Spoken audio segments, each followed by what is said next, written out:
What's up, y'all? You're listening to Husker Hype Radio.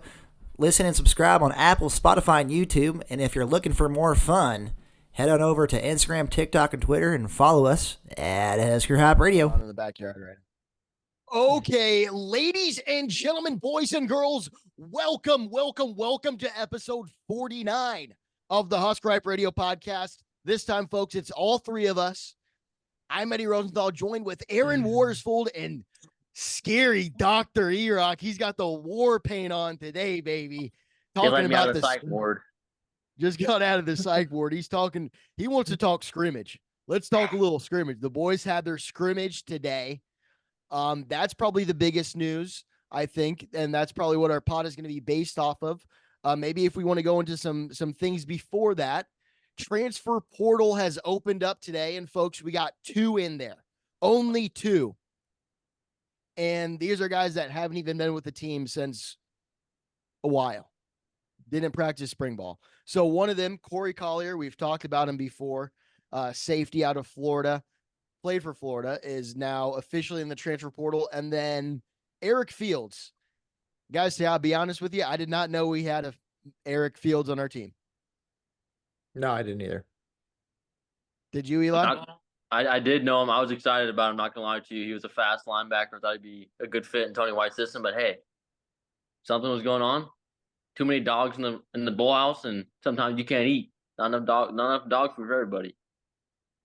That's exactly right, man. I mean, if somebody's going to enter the transfer portal right now, I mean, it's definitely probably a them problem. I don't, and just it being those 2 guys. Yes, out I of agree. the however many guys that we got on the roster. We got too many guys on the roster right now. Yeah. Matt Rhule said in the press conference that he doesn't expect anybody else to transfer during spring ball, which is kind of interesting coming from a coach to say that just shows that he is what he's tuned in with the players. Yeah. Tuned in with the players, and he knows that he's got his guys and his guys got him. So right. that's kind of a dope thing. That's a dope thing to see. I do like how Rhule approaches the transfer portal. He said, like, I coach guys to coach them to do their best. And like, I'm not going to think about the portal, because if I do, then like I've already lost. So I'm just going to develop them, and players, yeah, they care about NIL, but they also care about being developed and moving to the next level, boys. And that's what Nebraska football is all fucking about. Right. And if you're getting opportunities, me and Eli talked about this last week while you were gone, Aaron, but when Nebraska practices football, they're not having the 1s and 2 guys. Those aren't the only guys getting reps. It's everybody. It's the true freshmen. They're out on another field. There's the 2nd and 3rd string on another field, and then there's the 1s on one field, or however it goes. But when you're playing football for Nebraska, when you're practicing, you're playing football for Nebraska. You're not sitting around taking a fucking knee with your helmet on the side of your head. It's on your head, and you're ready to go in and do some reps, run some drills, pop some pads, dude. And that's not at a lot of other places. Bill Belichick said that the only other places he's seen that was Alabama and Georgia. Those guys are doing pretty damn well. Yep. So do you guys think that maybe after the spring game, we'll see any more players leave, or once kind of things are set, who's the depth chart? Do you think we'll see anybody else or no? Any names that maybe you could see leaving? I think there will be some players leaving, some players that we probably like, some names that we like, just because we are. I don't know how exact number, but I know we're over on scholarship by at least 10 players. Right. And there's going to be somebody that thinks. I mean, you got to think all these kids were that guy in high school. They become into college, they want to be that guy. If you're getting told you're a rotation guy, some people aren't going to be able to accept that. So they can go play with the Deons of the world. Get out of our room. We'll go to the top. You can watch it on TV when we're playing the bowl games. And we'll go from there. What do we think about maybe it might change, though, with NIL, and guys aren't going to get a full scholarship with the 1890, but say, hey, right now, obviously, we're 10 guys, however many guys over. We don't have room for a scholarship for you right now, but we can give you an NIL deal. We'll give you something. That'll definitely be part of it. I think it will be too. And I think that'll help us out retaining guys that maybe before that was all going on, they go, okay, I can stay. And if I prove myself this fall, this next off season, then I really got a true shot at getting a scholarship. And don't you want guys on the team that are hungry to go for a scholarship rather than say, I'm not getting a scholarship now, so I'm going to leave? You know? Mm-hmm. Mm-hmm. I don't know. Well, Collier, he wasn't a Rhule recruit. I feel like guys that we were to see leave wouldn't be Rhule guys. Yeah, because he's picked them out from high school. He's getting guys based off character, not just how they are Right. athletically and how good they play on the football field. He's picking out guys that he wants to develop and, get to know them. I'm trying to find the transfer portal stats right now in Nebraska. It says that 5 of the 8 transfers were on the defensive side of the ball, and I don't even think I really know that many names that were left. So there's You said I feel like 5 of the guys that 8? are, there's only been right here. On 3 has it right here.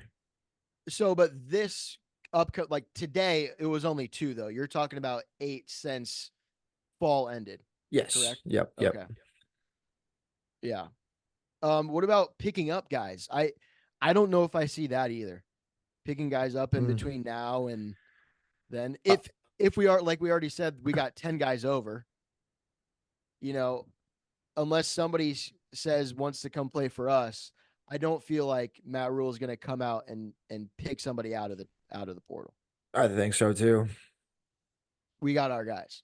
Unless it was a splash name, like you were saying, like he's like, I want to come to Nebraska, and it's like some dude that's a dog. Or maybe somebody that's like, I see what you guys are doing there. I will come there for no scholarship. I know I'm gonna be a rotation guy. I just want to work my way in. Just a boy from Western Nebraska living on the Panhandle saying, Coach Matt Rhule, I want to play for you. I want to give 4 years. I want to give 4 years of my life and wear an N on the side of my helmet. Hell, I don't even care if I get in the game. I want to play for you, man. And I feel like 100% he would let somebody in, a guy like that. But that's not a transfer portal. That's a kid coming out from the fucking farm. He's been wrangling cattle. He wants to wrangle some Buckeyes now, That's like a different thing. Yeah. Yeah, that's definitely. Those are practice squad players, not guys who are actively in the portal looking for a place to call home. Yeah, and now it's too late. And now it's too late, right? That's what I think too. And obviously the fall transfer portal thing is going to be after the season is going to be way bigger than this one, because these are guys that maybe didn't do as good as they thought they would in spring ball or in Corey Collier's position, where he was kind of like laid off the gun to transfer out of that first window. So now he's officially doing it now. Yeah, I don't feel like we're going to see any big, like huge Quinshon Judkin type guy who's transferring out right now. Of anyone. Definitely because I think about the guys last year that transferred in like the summer, and it's like Miles Farmer, and where do you go? Syracuse, and now he's playing for nobody. Yeah, exactly. And if you're transferring after spring ball, that obviously means that you're not doing good. You're not seeing any promise to where you're at right now with the team. That fall camp, you might as well just start somewhere fresh. Yeah, I think that's kind of what I'm thinking. How about this? Matt Rhule said in his press conference today that other coaches, players were showing him texts from other coaches. They're trying to steal our boys. And Matt Rhule called him out live. He said, what do we think about that, man? I know that Matt is not doing that. And it's probably some dirty. Who do you think, what coaches do you think is doing this? Are these Big Ten guys or Power 5 or what's going on? I could see PJ Fleck doing it. Dirty old bastard up in Minnesota. Yeah, any slimy bastard coach I can think of. Fucking maybe even Bielema, dude. I could see that fat fuck trying to take some of our guys. That's illegal though, brother. It should be. And I know that Matt, he ain't no snitch. He's not gonna do that. Like tell the NCAA, hey, these guys are doing it. He's gonna beat them on the field. He's gonna shake your hand after the game. Be like, hey, I know what you tried doing, brother. That shit didn't work. Yeah, that should be top of the list things that need to be edited with the current way the shit's going, because that should be illegal, dude. That doesn't happen in professional sports. No, I don't think so. But that's just the way that college football is going right now, bro. It's such a wild west where they're putting out new rules every day. and this is another one that another topic I wanted to talk about. Is did you guys hear about like the coaching staff? Apparently, there might be a rule coming out that they're allowed to have unlimited coaches on the field. Mhm. What do we think No, about that that? Like transfer players probably won't add any, but do you think that Matt Rhule will add some coaches if that rule does come to fruition? Yeah, I do. I feel like there's guys on the staff right now who aren't technically coaches, more of that analyst role, you know? Uh-huh. And that's just going to let them finally be at practice or be on the field and do more than what they're already doing now. Maybe Mhm. a couple of outside guys, but kind of like with Glenn Thomas and Satterfield, do we need another cook in that kitchen calling offensive plays? I don't think so. No, yeah, I think you're right. I think it's more just like lower tier dudes kind of having some different one-on-one responsibilities with certain guys, I would suspect perhaps. Right. Or like an assistant to the wide receivers assistant coach. Right.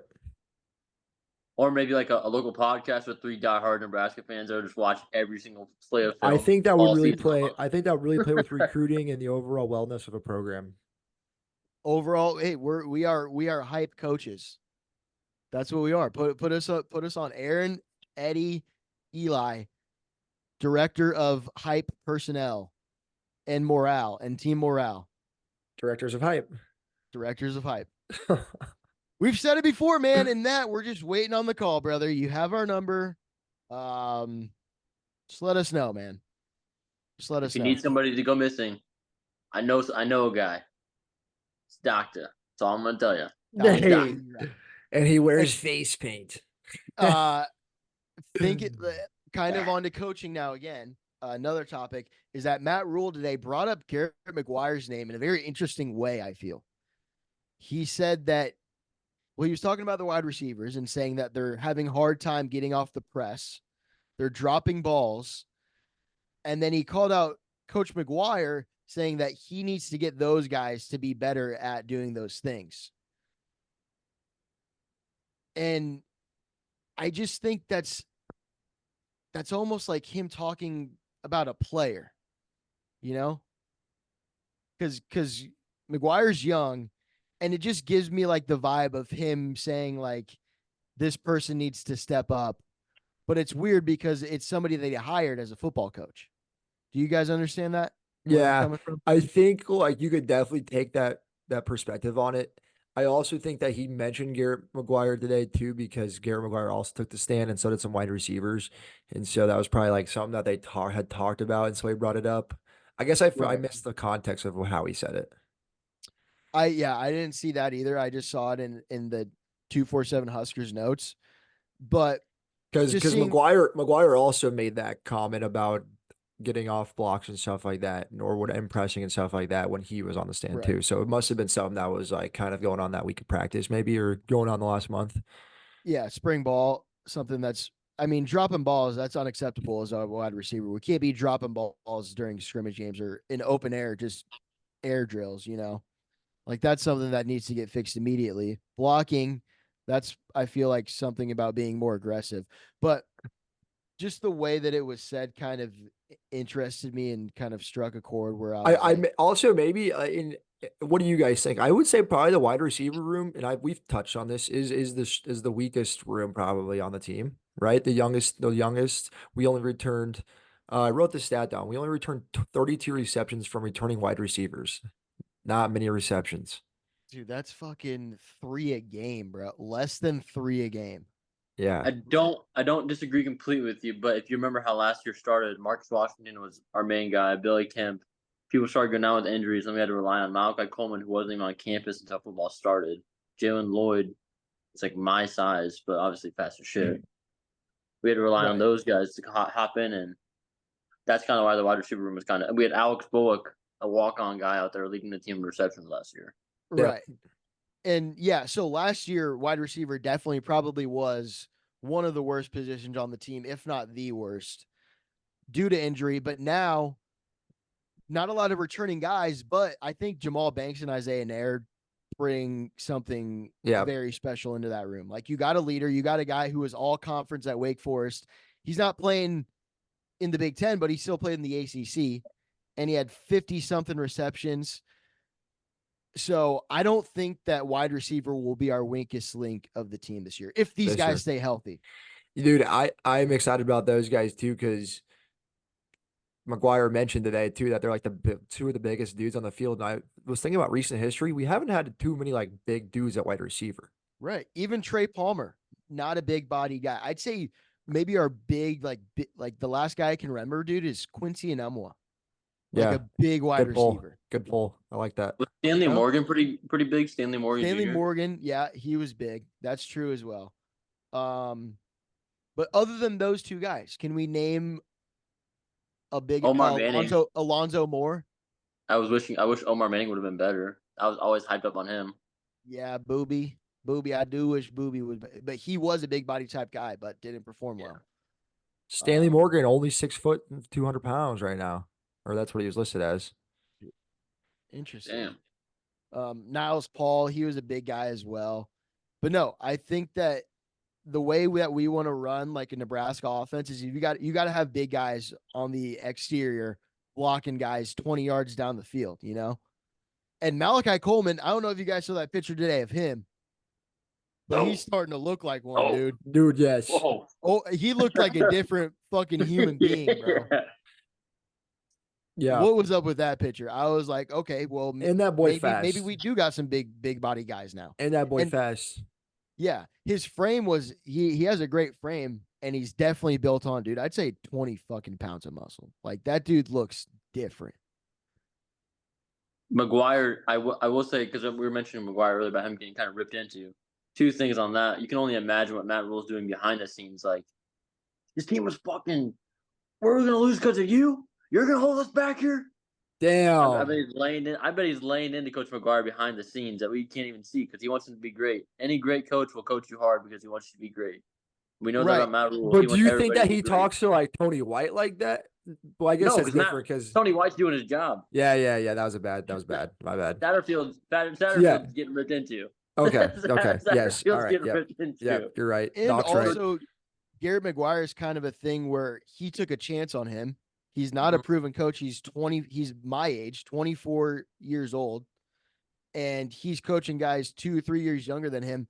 Also, he's coaching him to be a coach per se, you know? Yeah. He's taking a big chance, but I love it. And I think that in Matt Rhule, we trust, you know? So I agree with the decision of hiring them and keeping him here for this season. But also, if he knows he wants to be a high level coach and Nebraska isn't going to be his final destination. So I think he wants to build this guy up and coach him just as much as he wants to coach players on the team. As weird as that sounds. No, I think any great leader, what's the saying? Leads everybody else around, or any great boss wants to have their people beneath them be that person someday, so they can move up too. So they want their employees to be the boss, so they can be the boss of the boss. Right, and you're not trying to bring those guys down at any means, but sometimes it does maybe take a call out in a press conference to say, hey, we need to get these guys playing to the level that they need to be playing at. You know? I don't recall him saying too much about McGuire last year. Do you guys? No. Not much about he's a young coach, but he's got a lot of faith in me. I feel like he can kind of defend his hire more last year than this year. He's kind of pushing him a little more. Yeah, I think as time moves on, the leash gets shorter, you know, and expectations grow. In by any means, are we saying that Garrett McGuire is on the hot seat right now? No, not at all. Not at all. He's not. And I think he's doing what he has to do. And if we look at last year, it's like you can kind of give him a little flack, but then you can't because of the scenario we just talked about. Rip. How guys were banged up and we're having 2 true freshmen on the team and a fucking white guy who are our starting receivers. You know? Like that's what we were dealing with. That's what we ended up dealing with. So that kind of all brings it around to the scrimmage that they had today. I don't know too much about it. I mean, we didn't get to see it. But what do you guys think about the scrimmage? Matt Rhule said he was pleased. He said he walked away happy. Usually he's got to be upset about something, but he walked away pretty happy today. So if Matt Rhule's a happy guy, I'm a happy guy. Yeah. And yeah, I think the only negatives that he talked about was the receivers dropping balls and not getting off press well. But other than that, there weren't horrible notes like He did say the reason that they're not doing too well against press is because Tony White's defense plays more of a pass coverage, so they wait for you to get into their zone.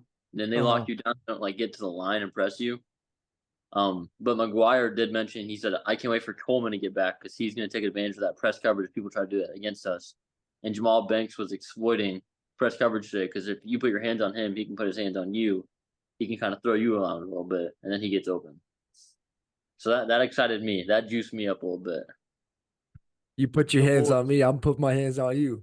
Our big body wide receiver boys, dude. And then Fedoni's, you already know he's going to come out different this year. It's his last year.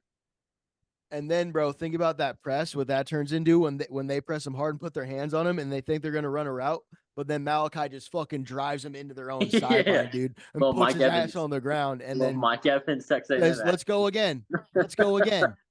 Yep. Bro, Fedoni got that extra year. He's only a junior. Damn. Yeah, that's sick for us. Another one that surprised me too, which obviously makes sense, but I'm happy about is Marquise Buford, bro. He's only a junior as well. He got the medical red shirt last year, and I think he's a guy who is going to go out and go crazy this year. Apparently 8 players did not play. And they're all veteran guys. It was Bryce Benhart, Ben Scott, Jamal Banks, Fedoni, Gifford, T-Rob, Nash, Buford, and Tommy Hill did not play because and they will not play. They know ball. Yeah, they won't play any spring scrimmages. We won't see him in the spring game? No, it doesn't sound like that. After listening to it today, it's a little bit of his Rick Pitino, or no, not Rick Pitino, fucking Coach Paterno. Is that who it was that he learned from at Penn State? Turno. Yeah, that guy. We're not gonna talk about all the other stuff with him, but the good stuff Matt Rhule got from the players that know ball. They don't need to practice anymore. We need the young guys to develop because it's the Big Ten. People get hurt. They need to be ready for the game. Right, dude. And imagine scrimmage was today. I'm not even gonna say, but a big injury happens. You know, like we get one of those 8 guys who are now out because they played a fucking 30-minute scrimmage, and in spring, exactly. At some point in time, that's what fall ball is for. You know, when you get your reps in, and yeah, football is football, so you're gonna have to hit people at some point. But why risk a dumb injury in spring when these guys have proven themselves already?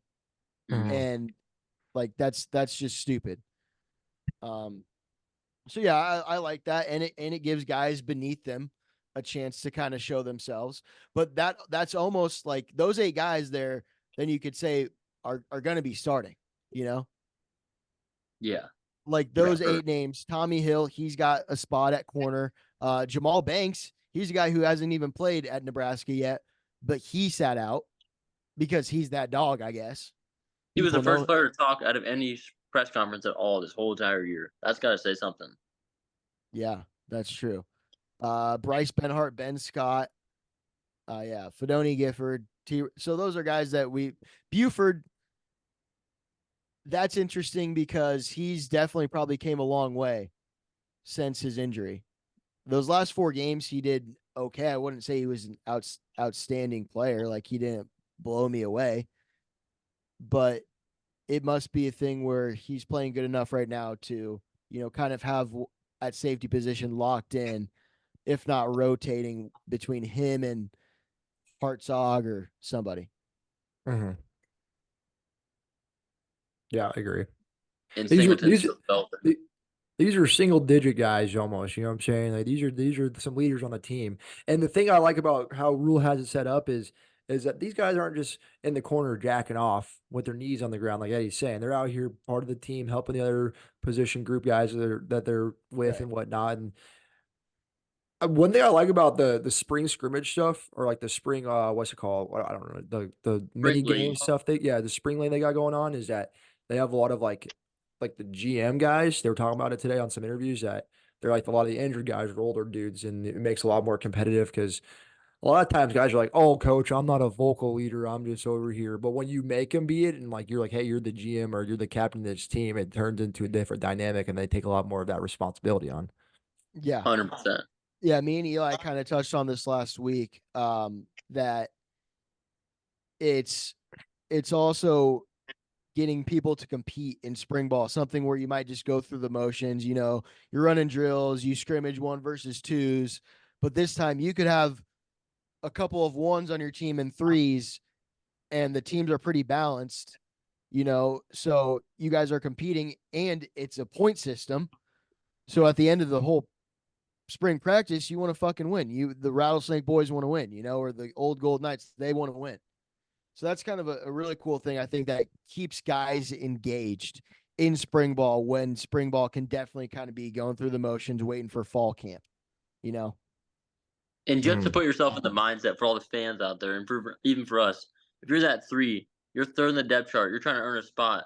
There's not a single play you're taking off against a guy that's a 1, trying to prove that you deserve to play. And if you're a 1, you're like, I'm going against this fucking scrub. I have to expose him every single play. That's why it's so good for our football team right now. It's so good for our football team right now. It's beautiful, baby. And even for coaching, all the coaches talk about offense, defense, that they need people that can play, cycle in and out, fresh legs. And I feel like this also just helps the coaches see what the strengths and weaknesses are in guys that they might not necessarily see because they're playing 1s and 2s or whatever it might be. That's what I really would like to see the offense kind of do this year, just as much as the defense does. You know how many freaking names were making tackles last year on defense?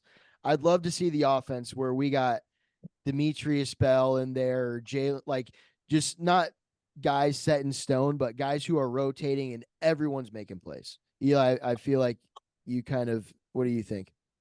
I was just hesitant on, offensive line, you cannot do that. Offensive line, you 100% cannot do that. No. Quarterback. And that's the thing in the spring league. God.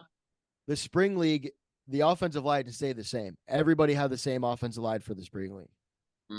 Because those guys got to work together. Like, those guys are a unit. They are one person working cohesively. So you need to get those relationships dialed in. Yeah. But no, dude, having fucking Heinrich come out and get a reception as a tight end, and then next play is Fedoni and all these true freshmen tight end too, Ian Flint or whatever, like guys getting plays and rotating fresh legs. That, like, you'd love to see that. And it worked out for the defense last year, man. Like they, it wasn't the same 11 guys on the field every time. It was guys all making plays and doing a good job. And you got to think about November too, when everybody's banged up, but we have an arsenal of guys that are all okay because we got fresh legs and no one's beat up too much. We're going to be scary. We're not losing 4 straight November, boys. No, these 11 guys playing for Illinois or whatever have been playing fucking 10 weeks straight on offense. And then you got our defense who is just, I played a quarter in total last game and I'm fucking ready to go, And obviously there's going to be guys who are better than, a refresher type guy or somebody who comes in for a play or two. That they'll play more, obviously, but it's always good to have depth where our 3s can play with the 1s, or our backups. You don't see a difference that much in their play versus the starting 11 guys that came out there. Yeah. What did you guys think about the Bussins interviews with Heinrich and Rhule and RAIOLA? I didn't see. I couldn't find Dylan Raiola's. Didn't pop up for me. Was it on Spotify? Did you watch it on Spotify? I watched it on Spotify. Yeah. Or listen to it, know. I guess. For some reason, it didn't. What time were you looking at it, Eddie? Today at like 11-ish. So it might have been too early your time. I think it came out this afternoon. It was like 12:10. Sorry, boys. This just show the audience how much UI listens. I was refreshing the YouTube over and over today at work. It was about 12:10 p.m. PM. It loaded up, loaded that bitch on there. So the RAIOLA interview, you could just tell they were just like giving him softballs, just like hit it out of Yeah. the park type shit. Like, what's your favorite food? And like, how's it going? The camaraderie in the room and like NIL and just like basic stuff. So it was only like 20 minutes or like 15 minutes. So it wasn't like they got into too much. Right. The I one thought thing I that got out of that, though, huh? the one thing I did get out of that is that and I guess I probably should have known this, but his quarterback coach, he was training with Patrick Mahomes. And boys, I mean, what else can you ask for? I don't love Patrick Mahomes, but He's going he's a dog. golfing with Patty soon, dude. He said that. Yeah. So come on now, he's got to be pretty solid. Patrick Mahomes ain't going golfing with no bum. It Bro. sucks though, because it's like, well, it doesn't suck because Dylan Raiola is sick, and like I love to have him as my quarterback. He talked about bringing legacy and triumph to Nebraska again. There's a part of me though, bro, that just feels bad for Danny K, because Heinrich gets some looks because he was his last year starter. Dylan gets all the looks because he's the 5-star big name guy. Danny K, I don't even think the Bussin Boys interviewed him, dude. Aaron, I don't know though, dude, because that puts a chip on his shoulder. And hearing from the other media guys, it's not Heinrich versus Dylan. It's Danny K versus Dylan. You Dylan. know, like he's the type of passer, the type of guy that we want. And who knows, bro? Like a situation like last year where you don't want it, but something happens to Dylan, and Danny K's got to be ready to step up and play, man. And I feel like that's just great competition, bro. And the fact that he stayed, I don't think we should feel bad for him, because he might have something in his head. He might have a complex saying, all these guys are talking about Dylan Raiola right now. Will Compton interviewed him. He doesn't want to interview me. I'm going to make him interview me next year. You know, that's the I kind got of nothing. fucking I got nothing to lose. I got nothing to lose. Exactly. He has nothing to lose, bro. So I love that. Yeah. I think the biggest part is the fact that he stayed after all of that, decommitted from Missouri, could have probably went back and committed to Missouri after that. But he said, nah, Nebraska's my home, and I think I can do it here, you know? Like, that's Yeah, sick. that is Even though, sick. like, I don't know how that will all unfold. I think the odds, and I hate to say it, but like I would love to see what the odds are in like the last 5 years of Power Five teams playing two quarterbacks. It's got to be high, like all of them, right? Like in I one think season? Yeah, like how many Big Ten teams do you think last year played more than one quarterback? Like all of them? no. Maryland, no. Ohio Uh, State, did no. they? In their bowl No. game, they did. Michigan, JJ McCarthy, no. They kind of put an Alex Orgy at some spots, like, but that was like more package things. No, Yeah. I think quarterback is really a lot like offensive line, where you want your quarterback to be your quarterback. You don't want No, to choose. I'm talking, Health dude, wise. yes. Because like I'm I thinking of think like Northwestern, Purdue, Iowa, Wisconsin, Illinois. I Yeah, think but like the Ohio States of the world, the Penn States of the world, they played yeah. one quarterback. Georgia played one quarterback. Bama played two or three. Bama played three. yeah, you're right, because they couldn't find a guy that was that top one. You know, And Bama's wasn't based off injuries. There was based off of, this guy's not performing the way we want him to. So we need to find somebody who can do that. But yeah, so like that's what I'm saying, or kind of the guys who did play multiple quarterbacks, because it wasn't because they wanted to play multiple quarterbacks, right. either due to injury or them not finding a true QB1. The best case scenario for any team is to have a true QB1, Yeah. you know, No doubt. and then maybe have a wildcat fucking. I got a Heinrich. question. Are we putting all of our eggs as HHR podcasts into the Raiola basket or what? I did Yeah. 9 months ago. Yeah. Eli bought a fucking jersey, brother. I have a Okay. jersey Fucking in my Hey, closet right now. Dumb question from Aaron. Dumb fucking Yeah. question. Yeah, dude, I think the whole state of Nebraska, I don't think anybody's like, you know what? I want Daniel Kalen to be our quarterback. But like, honestly, bro, you love the kid, but we want Dylan, dude. Who's the highest paid player on Nebraska right now that we know of NIL? Dylan Raiola. I would Yeah, guess. so I don't fucking know, honestly. it's Dylan. It's Dylan. He said today on the bus with the boys, like when that bank account that check hits, it's nice to see. It's like, okay, well, you're getting paid. You better perform, bud. That's I know true. you're I know you're 18 or 19. That also really creates give- a weird dynamic too, because it's like in the NFL, it's like the highest guy he plays, the highest paid guy gets the playing time, and that's what's gonna happen here, right? Or like, That's exactly what's happening. Because imagine, okay, so let's say you're a booster. You give $2 million for a quarterback to come here, and then the coach was like, he's not going to play. You're going to be like, no, but wait, he is going to because I paid $2 million for him to come here. So then you have to make the decision of, are you going to cut off that booster, or are you going to play the guy to keep the money coming in? But this is a little different than the NFL, I think, as to where the school's not paying for them. It's the boosters. It's a third party. That as well. Yeah. And at the end of the day, Matt Rhule has to say, and don't you want the best quarterback to be the starter? Like, obviously, probably based off of what we know, Dylan definitely is. So we're kind of like, and the best players get paid the most. It's a Right. correlation. So we kind of know what's going to happen, but what's happening is because it's Dylan. He's a good fucking quarterback. Like, he's All right. Well, I guess it's official, boys. This is officially Husker Hype RAIOLA. Husker Hype RAIOLA. That's what we'll call Cheers. this episode, I guess. Cheers. boys. Husker Hype RAIOLA. We got that's a good one. Husker Hype RAIOLA. All right, that's the one. I gotta record this or edit this one. I do have a hype of the week if we have nothing else. Okay. Let's give a quick shout out real quick to my competitor, or not a shout out, just a condolences. My competitor, but we know him, we love him, dude. If you ever watched Nebraska football on the radio or tuned into that, Greg Sharp, the voice of Nebraska football, has cancer, and we hope that he beats that shit real quick. And yeah, prayers to him.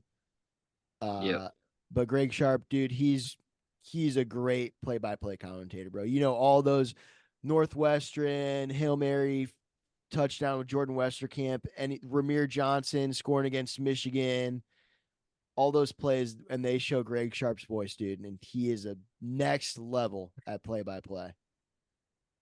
Nobody comes close to him, I think. Shout out Greg Sharp. He could be a CBS sports commentator, but he's a Cornhusker. And that's a tough transition to my hype of the week, folks. It's going to be open bars. Open bars at weddings is my hype of the week. You love to just go up to a bar. No, you don't have to pay a fucking dime. You pat your pockets and act like you got a couple of $1 bills for the tip. Then you don't, because you already put all 5 of them in because you've been up 10 times. And then you just act like you put it in the tip jar as they're like turning around, but you don't put anything in there. Open bars are at weddings. That's my hype of the week. You did that? How many times? No, Dude, you could have grabbed a couple out from the tip jar when they are looking, and then come back and give I them a swear, big tip. I swear, a couple of times, like there was this bar, and then there's like this pillar in the middle of the thing. Twice I had a drink. I went around the pillar, and by the time I came back around the pillar to the bar again, drink was gone. Already ready for another one. Dude, you gotta take advantage of it, man. It's an open bar. Oh yeah. That's a great hype of the week. That's a great hype. Well, that's it, boys. We're coming up on time here. That was Husker Hype Radio episode 49. 49. 3 episodes away for a full year, folks.